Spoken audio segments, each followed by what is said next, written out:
오늘 주시는 하나님의 말씀은 출애굽기 28장 31절로 우리 마지막 43절까지 보도록 하겠습니다.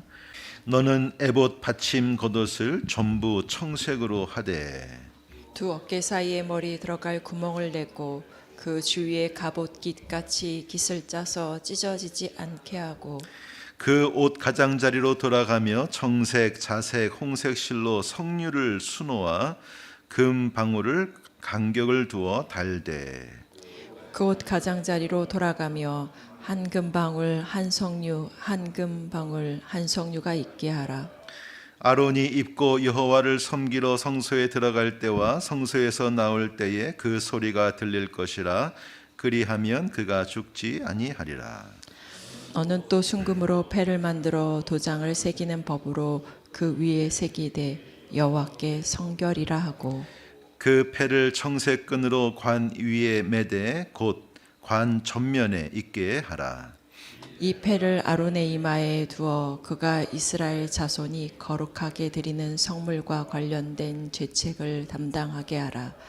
그 패가 아론의 이마에 늘 있으므로 그 성물을 여호와께서 받으시게 되리라.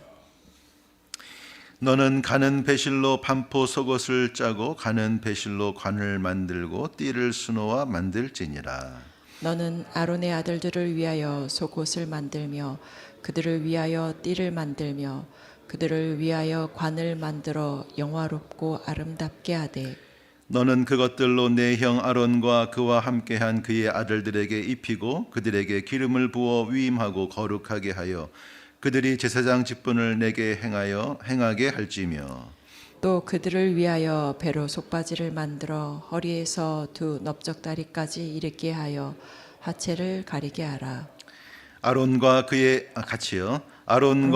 아들들이 회막에 들어갈 때나 제단에 가까이 하여 거룩한 곳에서 섬길 때에 그것들을 입어야 죄를 짊어진 채 죽지 아니하리니 그와 그의 후손이 영원히 지킬 규례니라.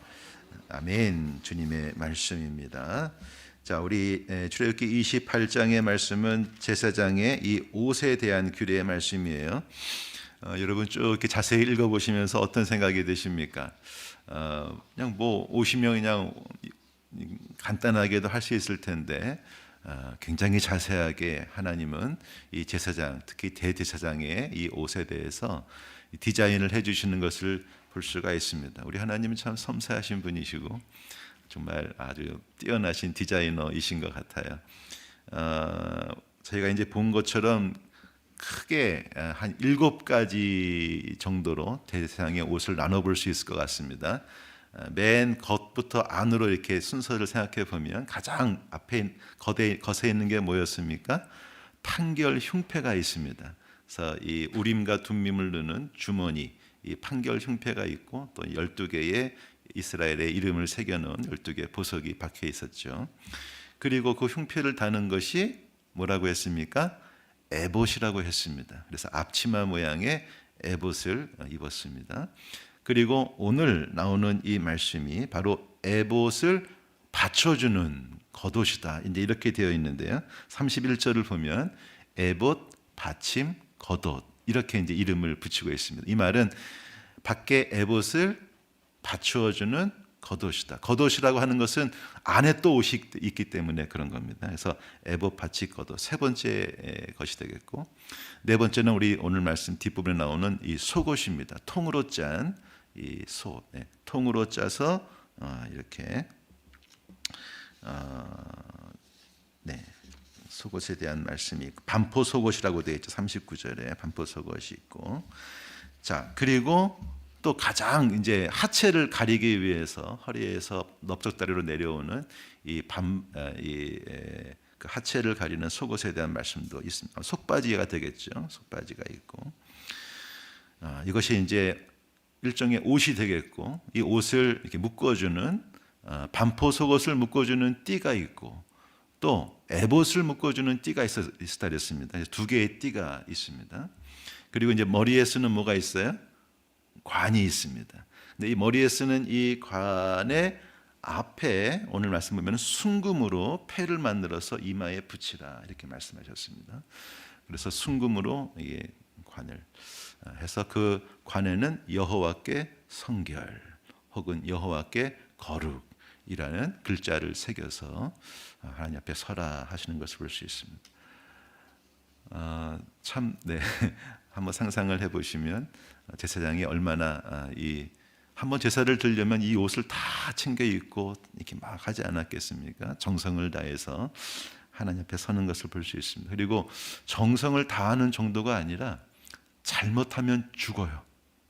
잘못 입고 들어가면 이 제사장은 즉시로 하나님이 목숨을 거두가신, 하나님이 너무하시는 거 아니냐 이렇게 생각할 수 있지만 하나님의 속성이 그렇다는 거죠. 하나님은 거룩하신 분이시기 때문에 인간이 죄인의 모습으로 다가가서는 그 하나님을 견딜 수가 없는 거죠. 우리의 생명을 유지할 수가 없는 겁니다. 그렇기 때문에 이 거룩하신 하나님 앞에 나아가는 제사장의 그 옷을 이렇게 세밀하게 또 디자인해 주시는 이유는 제사장을 그 생명을 보호하시기 위함이다. 그렇게 이해하시면 좋을 것 같아요. 제가 누차 얘기를 했지만 구약의 제사를 우리가 드리지 않기 때문에 오해하기 쉽습니다. 그 오해는 뭐냐? 구약에 그렇게 거룩하신 하나님의 거룩이 이제는 사라졌다라고 오해하는 거예요. 여러분 절대 그렇지 않습니다. 하나님의 거룩은 어제나 오늘이나 내일이나 변치 않는 줄로 믿습니다. 그런데 왜 구약에서는 잘못하면은 하나님의 목숨을 거두어가시기도 하는데 오늘은 왜 멀쩡하냐 우리가? 사실 이것을 하나님의 거룩이 사라진 것으로 이해하시는 것이 아니라 그 거룩에서 우리를 보호해 주시고 또 우리를 중보해 주시는 예수님의 은혜의 관점에서 이것을 이해하셔야 된다는 거예요. 그래서 우리가 신약교회 예배를 드리지만 동물의 피를 흘리거나 그런 예배를 드리지 않고 우리가 정성껏 하나님께 예배를 드릴 때 그 하나님의 거룩하심에 대해서 이 구약에서 보여주시는 이 거룩하심에 대해서 우리가 항상 기억하자라는 것입니다.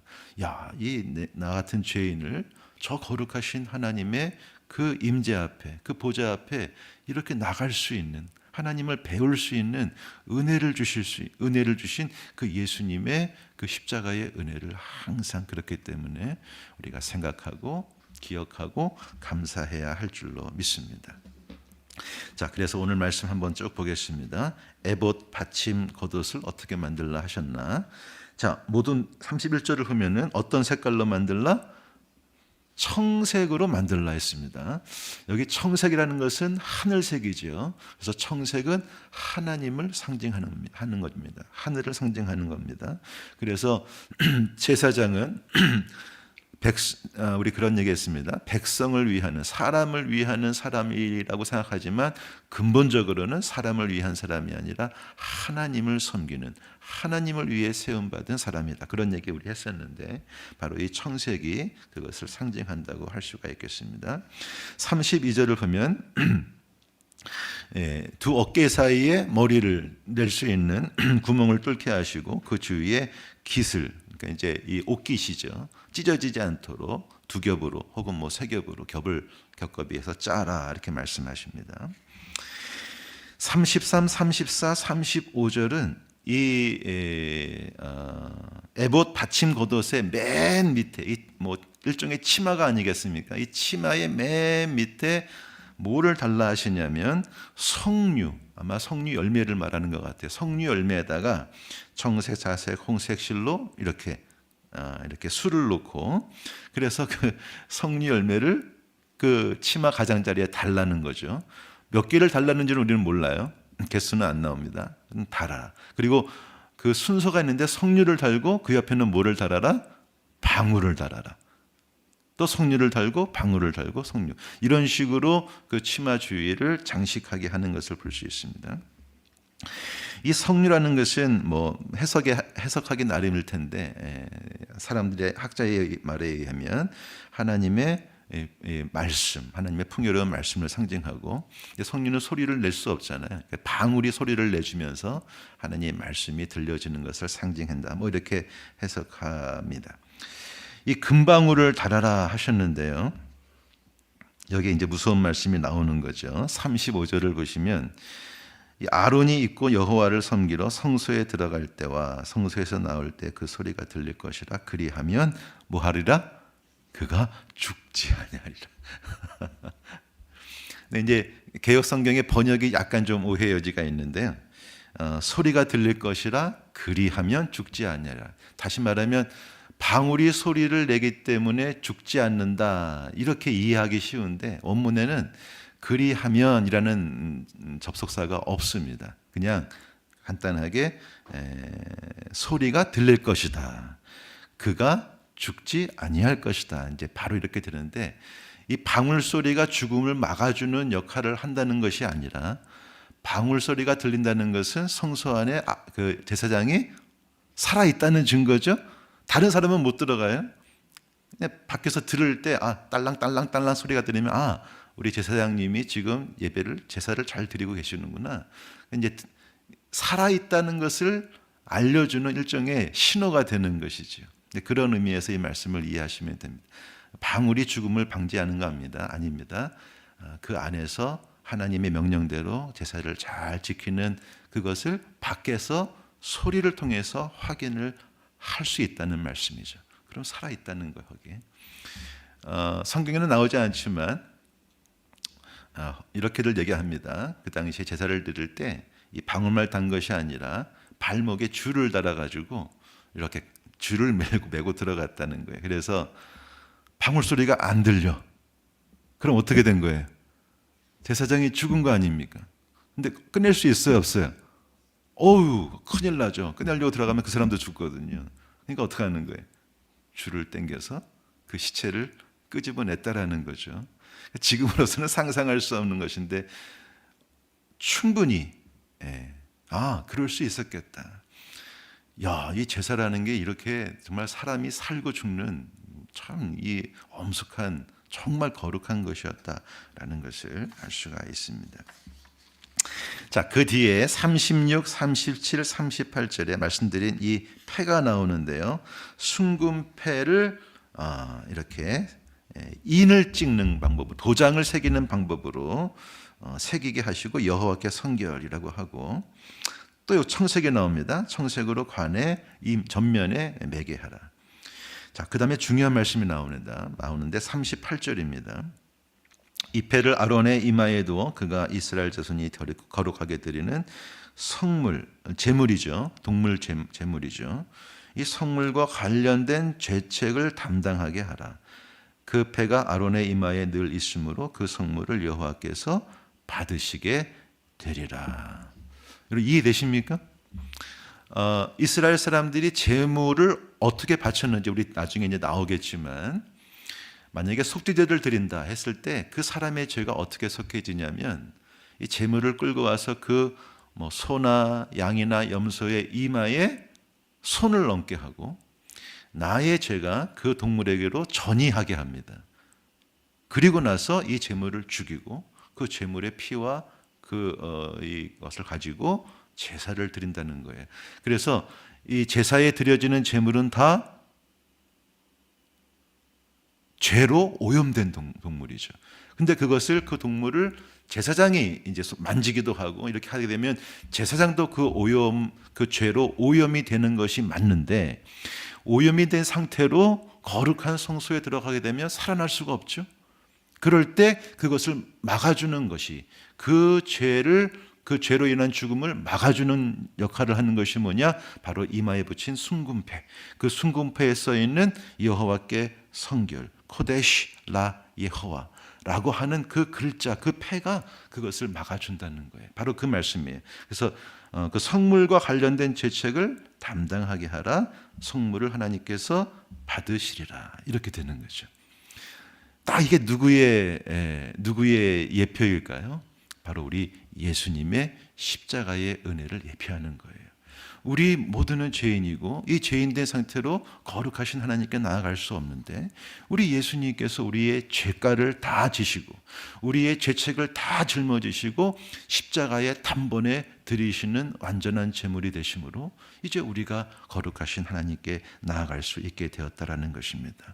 나는 죄인이지만 너는 의롭게 되었다라고 하는, 우리가 칭의라고 하는 이 justification, 의롭다 불러주시는 그 하나님의 은혜가 바로 여기 나오는 순금패라고 말할 수가 있을 것입니다. 여러분, 이 은혜를 받아 누리신 것을 믿으시기를 바랍니다. 그래서 이 구약의 말씀을 읽을 때 은혜가 되는 거, 이게 예수님에 대한 십자가를 예표하시는 것이구나, 바로 그런 것을 볼 수가 있습니다. 우리 맨 마지막입니다. 39절. 반포 속옷에 대한 말씀이죠. 그리고 관에 대한 말씀이 있습니다. 그런데 40절을 봅니다. 40절을 보면은 이제 이 아론은 대제사장이기 때문에 여러 가지 그 7가지 넘는 그 종류의 옷과 그 장식을 하지만 일반 제사장이 입는 옷이 바로 이 아론의 아들들이 입는 옷입니다. 40절을 보면 크게 3가지밖에 없습니다. 속옷, 통으로 짠 속옷, 반포 속옷이 있고, 그 다음에 속옷을 매는 띠가 있고, 그 다음에 관이 있습니다. 이 3개만 있습니다. 그래서 속바지를 입었겠죠. 그래서 이 관을 쓰는데, 이 관이라는 것도 원문을 보면 단어가 다릅니다. 그래서 일반 제사장이 입는 관은 아마 상상하기를 뾰족하게 이렇게 높이 올라간 관이었다고 한다면, 대제사장이 둘은 이 관은 이 터번 같은 그런 관이었을 것이다, 이렇게 추측을 합니다. 그래서 이 일반 제사장의 옷이 나오고요. 41, 42, 43절, 이 속바지를 만들어서 하체를 가리가라. 왜요? 하체를 노출한 채로 제사를 드리거나 계단을 오르다가 하체가 드러나게 되면 이것도 역시 바로 하나님께서 생명을 치실 수 있는, 이 거룩을 깨뜨리는 행위가 되기 때문에 속바지를 만들어 입게 하시는 것을 볼 수 있습니다. 자, 이것으로 우리 제사장의 옷을 다 보았는데, 오늘 말씀에 크게 2가지만 좀 나누겠습니다. 첫 번째는 이 제사장의 이야기를 우리가 왜 읽느냐는 거예요. 그것은 신약교회 시대에 하나님께서 저와 여러분들을 왕같은 제사장으로 불러주셨기 때문입니다. 구약의 하나님은 아주 자세하게 디자인을 해주시고 여러 가지 종류의 옷을 입혀주신 것처럼, 오늘 신약교회의 모든 우리 성도님들, 왕같은 제사장들에게도 옷을 입혀주시는데, 신약 시대의 가장 중요한 옷이라고 한다면 그것은 바로 예수 그리스도의 옷이라고 생각을 합니다. 그런 의미에서 갈라디아서 3장 27절의 말씀에 누구든지 그리스도와 합하기 위하여 세례를 받은 자는 무엇으로 옷을 입었다? 그리스도로 옷을 입었느니라 말씀하셨습니다. 그리스도로 옷을 입는다는 것은 무엇을 의미할까요? 우리의 생각과 우리의 행실과 또 누군가가 우리를 봤을 때 발견하는 그 모습이 바로 예수 그리스도가 되어야 한다는 말이겠죠. 여러분 각자의 삶에 적용하시기를 바랍니다. 나는 그리스도로 옷을 입었는가? 나는 그리스도를 세상에 보이고 있는가? 그것을 원하신다. 첫 번째 메시지. 2번째 메시지는 오늘 이 순금패에 대한 말씀입니다. 방금 말씀드린 것처럼 이 순금패는 대제사장의 죽음을 막아주는, 이 오염된 동물로 인한 이 자신의 죄책, 이 죄책에서부터 그를 살려내 주시는 하나님의 은혜를 상징합니다. 우리에게도 하나님께서는 도장을 새겨주시고 인을 쳐주신 것처럼 너는 내 것이라 말씀해 주셨습니다. 에베소서 1장 13절 말씀, 그 안에서 너희도 진리의 말씀 곧 너희의 구원의 복음을 듣고 그 안에서 또한 믿어 약속의 성령으로 인치심을 받았으니, 이렇게 말씀하셨어요. 그래서 이 여호와께 성결이라는 이 순금패는 너는 누가 뭐래도 내 것이다 라고 도장 찍어주시는 하나님의 은혜를 말합니다. 하나님의 소유권을 말하는 것입니다. 그런가 하면 일반 백성들의 죄과를 지고 그 죄로 잔뜩 오염된 동물을 안고 하나님께 나아갈 때 그 죄로부터 우리를 보호해 주시는 예수님의 은혜를 또한 상징하는 것이지요. 그래서 로마서 3장 23절 24절의 말씀, 모든 사람이 죄를 범하였음에 하나님의 영광에 이르지 못하더니 그리스도 예수 안에 있는 속량으로 말미암아 하나님의 은혜로 값없이 의롭다 하심을 얻은 자 되었느니라. 값 없는 은혜입니다. 하지만 값싼 은혜는 절대로 아닙니다. 값으로 매길 수 없는 은혜입니다. 그 은혜를 입은 저와 여러분, 항상 거룩하신 하나님 앞에 여호와께 성결, 여호와께 거룩, 이것이 우리 이마에 있다는 것을 기억하시고 그리스도로 옷 입으시고 이 은혜를 누리시며 또 흘려보내시는 저와 여러분 되시기를 주님 이름으로 축원드립니다.